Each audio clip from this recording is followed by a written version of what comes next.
오늘 읽은 본문 말씀은 사도 바울께서 옥중에서 이 글을 쓰셨어요. 당시 그리스도인들은 대부분 유대교에서 개종해 온 사람들이었습니다. 그리고 이방 종교에서 개종해 온 사람들이에요. 십자가의 도리를 깨달아도 깊이 깨닫기는 어려웠겠죠. 단시간이니까. 그러니까 자꾸 넘어져요. 실패하고 옛날로 돌아가고 유대교로 돌아가고 이방 종교로 자꾸 돌아가요. 옥중에 앉아가지고 그 소식을 듣습니다. 얼마나 안타까웠겠어요? 밖에 있는 성도들이 굳건하게 믿음을 지켜줘야 되는데 자꾸 흔들린단 말이에요. 넘어지고 실패를 해요. 그러니까 안타까운 마음을 가지고 쓰신 말씀이 바로 이 말씀이에요. 지식에 넘치는 그리스도의 사랑을 알기를 원한다. 그리고 그 사랑의 깊이와 넓이와 높이와 길이가 어떠한 것을 정확히 알기를 바란다. 그리고 하나님의 충만하신 것으로 충만해지기를 원하노라. 이게 사도 바울의 염원이었어요. 성도들에게 이 깊은 사랑을 좀 알아, 깨달아, 터득해서 하나님의 충만하신 은혜의 세계에 충만하게 들어가기를 원하노라. 이 전도자의 간절한 외침이죠. 이거는 그렇게 하고 싶다고 되는 것은 아니죠. 그래서 필요한 것이 뭐냐면은 묵상의 생활입니다.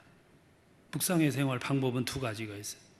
하나는 대화로서의 묵상이에요. 하나님과 늘 대화를 나누는 이 방법을 통해서 나의 실력을 넓혀가는 거예요. 하나님과 나누는 대화가 두 가지가 있습니다. 하나는 찬송을 통해서 대화하고 하나는 기도를 통해서 대화하는 거예요. 찬송을 가리켜서 곡조를 붙인 기도다. 여러분 그렇게 말하잖아요. 찬송에는 그래서 영감이 들어가야 됩니다. 영감이 없는 찬양은 하나님과의 교통이 이루어질 수가 없는 거죠. 찬양은 영감이 들어가야 돼요. 찬양을 잘 부르는 것도 중요해요. 음악적으로 부르는 것도 중요합니다. 근데 영감이 없는 찬양은 힘이 없어요. 가수가 불러도 찬양이고 성악가가 불러도 찬양인데 무신론자가 불러도 찬양일 수 있어요. 근데 우리는 그거를 찬양이라고 말할 수가 없어요. 영감이 없는 찬양은 찬양이 아니에요. 오늘 찬양대가 너무 작고 음악적으로만 나가려고 하면 찬양에 영감이 없어져 버려요. 찬양은 영감이 충만해야 돼요. 그래서 기도하며 찬양을 준비하는 거죠.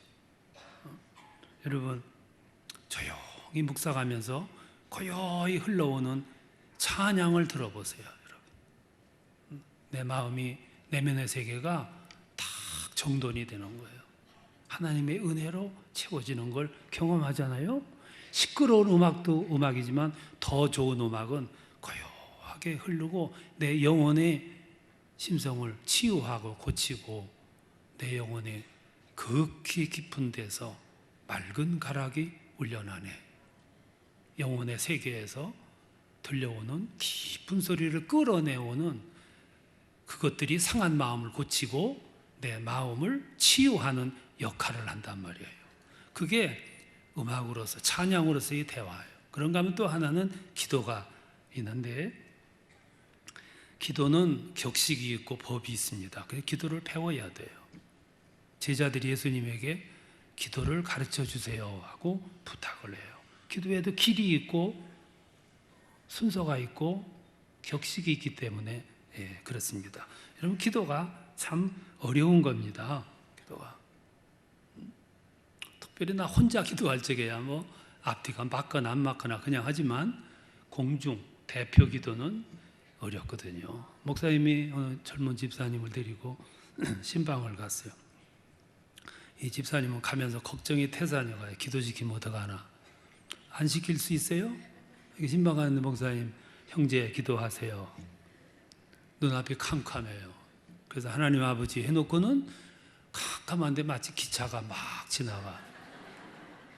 막 소리가 요란해요. 그래서 뭐라고 하고 기차가 지나가자 예수님 이름으로 기도합니다. 이렇게 했다는 거예요. 이게 목사님이 기차 지나가는 소리 때문에 못 들었습니다. 다시 하세요. 그랬다는 거예요. 그만큼 힘든 거예요. 왜냐하면 거기에 법, 질서가 있기 때문에 그런 거죠. 특별히 오늘과 같이 앞에 나와가지고 대표 기도하는 거는 더 어려워요. 왜 그러냐면은 첫 번째 어려운 거는 대중 앞에서 기도하기 때문에 어려운 게 아니라 전체 대중의 기도를 묶어서 내가 대표를 하기 때문에 어려운 거예요. 거기는 질서가 있어야 되고 앞뒤 순서가 있어야 되고 신학이 들어있어야 돼. 그 기도가 무슨 기도냐에 따라서 내용이 달라지는 거죠.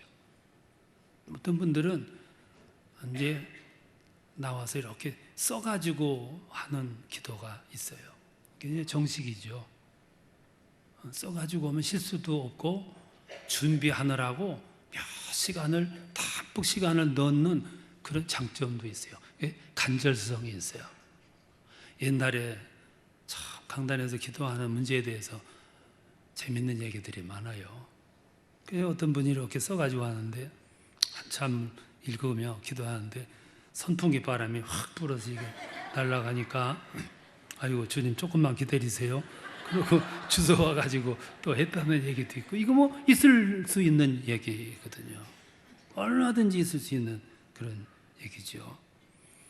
근데 이렇게 되면 참 좋은데 대부분은 또 기록을 안 하거든요. 안 하니까 자꾸 앞뒤가 뒤섞여요. 논리가 안 맞고 그리고 준비가 안 된 기도는요 중언부언하게 돼 있어요. 그러면 청중이 내 자신이 듣는 하나님이 공감을 할 수가 없어요. 공감이 이루어지지 않는 기도가 그래서 나오는 거예요. 어느 장로님이 나와가지고 기도를 장황하게 하니까 목사님이 뒤에서 자꾸 잡아다니니까 사탄아 물러가라고 그렇다는 얘기도 있고, 그래도 자꾸 붙으니까 주님 뒤에서 자꾸 잡아당겨서 오늘은 이만 줄입니다만 그러고 기도했다는 분도 있어요. 뭐 이런 충분히 있을 수 있는 얘기죠. 모두가 다 앞뒤가 안 맞아서 나타나는 그런 증거들이죠. 기도는 큰 소리로 하는 기도도 있습니다. 부르짖어 기도하라 그랬어요. 정말로 간절한 마음으로 부르짖어 다급한 심정을 가지고 참 피가 끓는 마음 가지고 기도하는 기도도 있어요. 그런데 조용한 묵상의 기도도 있거든요. 뭐가 더 좋으냐? 우리는 그렇게 따지면 안 돼요. 비가 내리는데 소나기도 필요할 때가 있고 이슬비도 필요할 때가 있어요. 막 가물었을 때는 소나기도 필요해요. 근데 지금 한참 새싹이 자라나고 있을 적에는 이슬비가 더 효과적이에요. 그때 소나기 오면 다 망가뜨리는 거죠. 이슬비는 저 깊은 곳까지 깊이 스며들게 하고 물 한 방울도 낭비하지 않고 다 양분을 만들어내는데 효과적이에요. 묵상이 그런 기도지요. 깊이 묵상할 때 그때 나를 보게 되고 나의 모습을 성찰하게 되고 잃어버린 나의 길을 되찾게 되고 바로잡고 그래서 치유하게 되고 잃어버렸던 하나님을 다시 발견하게 되고 하나님의 은혜의 폭이 얼마나 깊고 풍성하고 넓은가를 그때 깨닫게 되고 잃어버렸던 마음의 고백을 그때 다시 할 수가 있단 말이에요. 그래서 묵상하라고 한 거예요. 이 묵상은 두 가지 방법으로 하는 거죠. 하나는 기도와 찬양으로 하는 것이고 또 하나는 예배로서의 묵상이 있어요. 구약 시대에는 묵상과 예배를 하나로 봤어요. 묵상은 예배로 나를 이끌고 가는 순서예요. 그래서 예배 시작 전에 묵상을 하는 거예요. 우리가 참회 기도를 드리고 조용한 묵상의 기도를 드리는 것은 하나님께 더 가까이 나가기 위해서 나 자신을 준비하는 시간이에요. 묵상은 그게 중요해요. 시끄러운 음악도 중요하지만 조용한 음악은 더 소중할 수 있어요. 병든 내 영혼, 공허한 내 심령, 영적 공간을 채울 수 있는 은혜의 시간일 수 있다 이 말씀이에요. 오늘은 보상의 심리가 작용하는 시대예요. 모든 분들이 예배 드리면서 봉사하면서 헌신하면서 11조 드리면서 주의를 지키면서 내가 이렇게 했으니까 복을 주실 것이다. 보상 심리가 다 있어요. 근데 엄밀하게 말해서 하나님께 예배 드리고 헌신하고 11조 드리고 봉사하고 주의를 지키는 것은 보상 때문이 아니고 하나님께 영광 돌리는 거예요. 영광 속에 그게 다 포함되어 있어요. 우리 신앙의 삶은 가장 중요한 게 하나님께 영광을 돌리는 거예요. 그때 그곳에 치유도 회복도 은혜도 우리에게 필요한 하나님의 양식도 공급받게 되는 거죠. 그래서 우리의 묵상의 방법은 대화로서의 묵상이 있고 예배로서의 묵상이 있어요. 그럼 그 시간에 묵상할 시간에 뭘 할 거냐 그 말이에요. 그게 이제 세 가지로 압축할 수 있는데 그 중에 하나가 정화와 비움이에요. 내 내면의 세계를 비우는 것이고 정화시키는 거죠. 지난주일에 말씀하기를 위의 것을 생각하고 땅의 것을 생각하지 말라는 말씀을 드렸어요. 위의 것은 채울수록 좋고 땅의 것은 비울수록 좋은 거예요.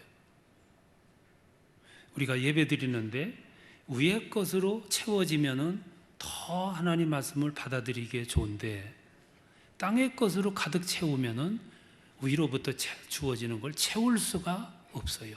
배가 고플 때 밥맛이 나오듯이 비어야 채울 수 있듯이 말이죠. 예배 시간에는 우리 마음을 비우는 시간이에요. 그래서 먼저 묵상의 기도가 들어가는 거예요. 산란했던 마음, 세상적인 여러 가지 염려로 가득 찼던 마음을 가지고 예배에 임하게 되면은 채워질 수가 없어요. 이걸 비우는 거죠.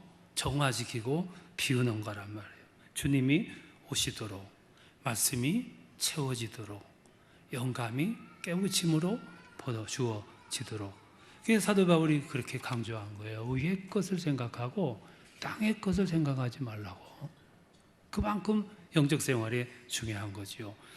여러분, 사람의 마음은요 참 묘한 것입니다. 사람의 마음은 단순할수록 좋아요. 사람의 마음이 복잡해지면 말씀을 읽어도요 안 들어와요. 마음이 복잡하면 누구와 대화를 해도 대화가 이루어지지를 않아요. 집중이 안 되는 거죠. 그래서 에베소서 5장 보면 시와 찬송과 신령한 것들로 노래하라고 그래서 그게 위의 것이거든요. 저 위의 걸로 채우는 거예요. 그게 영적 충만이죠. 그게 성결이고 그게 거룩이에요. 성결은 뭐 대단한 게 아니고 나의 마음을 정화시키고 그리고 내면의 세계를 공간화시키는 거예요. 그럼 하나님의 은혜로 채워지게 되는 거죠. 거기서 무한한 힘이 능력이 공급되게 되는 거죠. 시편 119편 18절에 보면 내 눈을 열어 주의 법의 기이함을 보게 하소서 그랬습니다. 신앙의 삶은 영적인 삶이거든요. 영적인 삶은 영적인 세계에 내가 들어갈 때 영적인 눈이 열리는 거예요.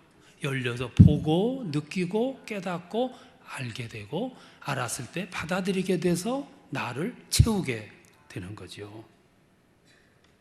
말씀을 묵상할 때 그런 역사가 일어나요. 그래서 오늘 본문에서 사도 바울께서 풍성한 깊은 그리스도의 지식으로 너희는 깊이 깨달아 하나님의 풍성한 것으로 채우고 하나님 충만한 것으로 채우라고 자꾸 넘어지지 말고 깨달아 알라 그런 말씀이에요. 나를 정화시키고 비움이라고 하면 또 하나는 초점을 맞추는 거예요. 너와 내가 대화할 적에는 눈이 서로 맞아야 대화가 가능한 거죠. 나는 저에게 말하는데 저는 딴 데를 보고 있어요. 대화가 이루어지겠어요? 공감이라고 하는 건 초점이 맞기 때문에 공감이 이루어지는 거예요. 너희의 대화가 내게 공감이 되는 것은 이 대화의 초점이 서로 맞기 때문에 그래요. 사진을 잘 찍으려면 앵글에 초점을 잘 맞춰야 돼. 이게 안 맞춰지면 사진이 밝게가 안 나오지요. 음악을 들을 때 라디오를 틀어요. 주파수가 딱 맞아야 음악이 깨끗하게 흐르는 거예요. 초점이 맞춰졌기 때문에 그런 거죠. 그거 중요한 거죠. 요셉이 매일 자고 나면 아침에 가족들에게 밤새 꾸었던 꿈 이야기를 해요. 그러면 형제들은 그게 싫은 거예요. 그런데 성경을 보면 아버지 야곱은 그 말을 마음에 담아 두었더라, 이렇게 말하는 거예요. 왜냐하면 그 꿈의 채널을 알기 때문에, 초점을 느꼈기 때문이죠. 다니엘이 밤에 하나님으로부터 꿈을 통해서 계시를 받아요. 그러면 아침에 잊어버린 게 아니고 다니엘은 내가 이 일을 마음에 감추어 두었다 그랬어요. 그 말은 마음에 담아 두었다 그 말이에요. 예수님이 태어났어요. 조금 있으니까 동방 박사들이 왔고 목자들이 왔어요. 어떻게 왔냐 하면은 별이 인도해서, 천사들이 안내해 줬어. 사람들은 그냥 듣고 그랬냐 그랬지만 마리아는 그 말을 마음에 묻어 두었더라.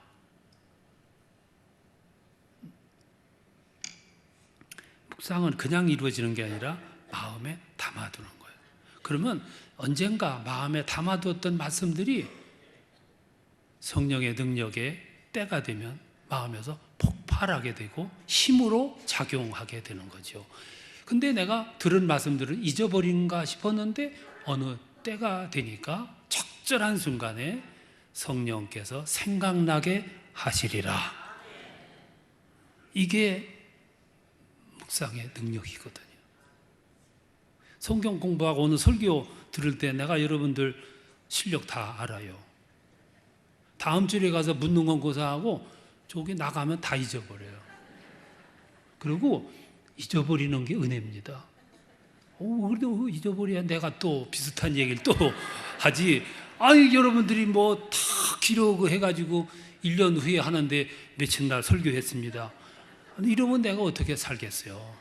잃어버리는 거예요. 근데 잃어버리는 것도 은혜야. 왜 은혜냐면 여러분들이 살아가는 과정에서 어느 시점에서는 가장 적당한 순간에 성령께서 생각나게 하시리라. 잊어버렸는가 싶었는데 때가 되니까 그것이 마음속에서 그대로 일어난다 이 말씀. 이게 묵상의 생활의 장점이거든요. 또 하나는 되새김이에요. 묵상이 뭐냐? 되새김입니다. 사슴이나 양이나 소나 우둔한 동물일수록 다 되새김을 해요. 그리고 되새김하는 동물은 위가 4개입니다. 맹수들이 많으니까 들에서 풀을 빨리 뜯어 먹어요. 뜯어 먹고 맹수들이 없는 곳으로 가가지고 나무 밑에 앉아가지고 눈을 감고 되새김하는 거예요. 빨리 뜯어 먹은 이 양식들을 다시 꺼내서 조곤조곤 씹어서 제2의 위로, 다시 꺼내서 또 씹어가지고 3의 위로, 4의 위로. 그게 양식의 힘이 되는 거예요. 이게 되새김이거든요. 묵상이 뭐냐면 말씀을 묵상할 때 그 말씀을 깊이 되새기고 되새김질 하는 거지요. 오늘은 되새김질 하는 시대가 아니에요. 빨리빨리. 사람들이 너무 이 빨리빨리 문화에 젖어가지고 성경을 읽어도 뭐 1년에 수십 번씩 읽는데, 제가 1년에 꼭 한 번씩 읽어 나가는데 하루에 4장, 5장씩 읽어야 1년에 한 번 읽어요. 매일 그거 하기도 쉽지가 않아요. 수십 번 읽었다 나는 어떻게 읽었길래 그렇게 읽는지 몰라요. 어느 교회 가니까 60번 읽었다고 상 주더라고요. 근데 그건 상 줄 일이 아니고 자세를 고쳐줘야 돼요. 아무 소용없어. 소나기가 팍 쏟아진 거 소용없어. 그 식물만 절단내는 거예요. 밥을 한꺼번에 빨리 많이 먹는 거 이거 무슨 소용이에요? 맛도 의미도 없는 거예요. 음식은 천천히 되새겨야 맛이 나오는 거예요. 책을 읽어도 성경을 읽어도 말씀을 들어도 똑같이 마찬가지라고 볼 수 있죠. 내가 말씀을 가지고 깊이 묵상하며 되새겨요. 그 되새기는 동안 어떤 현상이 일어나냐면은 내가 주님과 연합이 되는 거예요. 하나가 되는 거예요. 그걸 성경은 내가 내 안에, 내가 내 안에 있으면 무엇이든지 구하라. 그러면 이루리라. 이게 능력이거든요. 우리 그리스도인들이 세상을 살면서 가장 강렬할 때, 힘이 있을 때, 능력에 사로잡힐 때가 언제냐 하면 내가 주님과 하나가 돼가지고 주님이 내 안에, 내가 주님 안에 있을 때, 그때가 연합되는 시간, 가장 강력한 때. 그래서 성경은 연합을 강조하는 거예요. 포도나무 비유도 연합이에요. 나는 포도나무요 너희는 가지니 너희가 내 안에 나와 함께 있을 때 많은 열매를 맺느니라.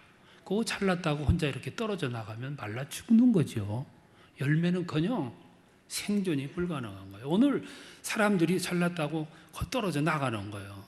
얼마 동안 사는데 못 사는 거죠. 또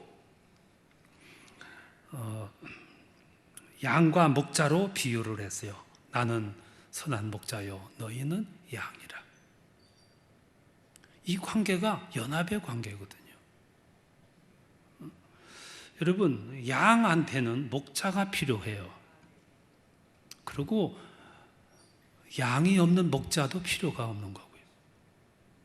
양이 왜 목자가 필요냐면 양은 천성적으로 목자가 없으면 못 살아요. 첫째 이유가 연약해요, 양은. 그래서 양은 겁이 많고 둔하고, 그리고 양의 가시거리가 10m래요. 무엇도 모르고 가다가 빠지는 거예요. 그리고 스스로 뭘 먹고 할 수 있도록 뾰족한 이도 없고 발톱도 없어요. 목자가 이끌고 가지 않으면 가다가 빠지고 넘어지고 떨어지고 그래요. 10m밖에 모르니까. 우둔한 동물이에요. 또 하나는 성격이 아주 순해요. 순한 걸 조금 나쁘게 얘기하면 바보예요. 소극적이고 무저항이고 의존적이에요. 자기를 죽이려 끌고 들어가도 그걸 몰라요. 죽일 때도 반항을 하지를 않아요. 그래서 양이 하나님 앞에 바쳐지는 제물로 선택된 거예요. 그런데 양이 기가 막힌 발달된 게 하나 있는데 청력이 발달됐어요. 길을 잃어서 떨어졌어요. 근데 멀리서 목자가 나를 불러. 그거는 잘 듣는다는 거예요. 청력이 발달돼 가지고. 그런데 더 신비한 거는 자기 주인이 부르는 음성만 듣지 아무 소리나 따라가는 건 아니라는 거예요. 이게 양에게는 목자가 필요한 존재예요. 그런데 그런 양이, 우둔한 양이 살아가는 환경이 얼마나 열악하냐 하면은 거긴 광야예요. 물도 없고 풀도 없어요. 짐승들, 맹수들이 많아요. 낭떠러지가 많아요. 시력은 10m예요. 그러니까 목자는 항상 손에 지팡이가 들렸어요. 꼭지가 이렇게 된 지팡이. 그래서 이게 10m밖에 안 되는 시력을 가지고 가다가 낭떠러지에 떨어지면 목자는 이렇게 가가지고 이렇게 된 걸로 목을 탁 걸어가지고 끌어올리는 거예요. 그게 목자의 지팡이에요. 그러다가 이 양이 병들었거나 상처를 입었으면 그늘이 없으니까 갖다 지팡이를 꽂아놓고 옷을 벗어서 턱 걸쳐놓고 그늘에다가 병든 양을 갖다 치료해 주는 거예요. 양은 목자가 없으면은 못 사는 거예요. 그러면 오늘 우리는 누구냐? 주님은 당신은 목자에 우리를 가리켜서 양이라 그랬는데 양의 존재가 뭐냐면 시력이 10m밖에 못 보는 거예요. 여러분은 얼마나 보시는가요?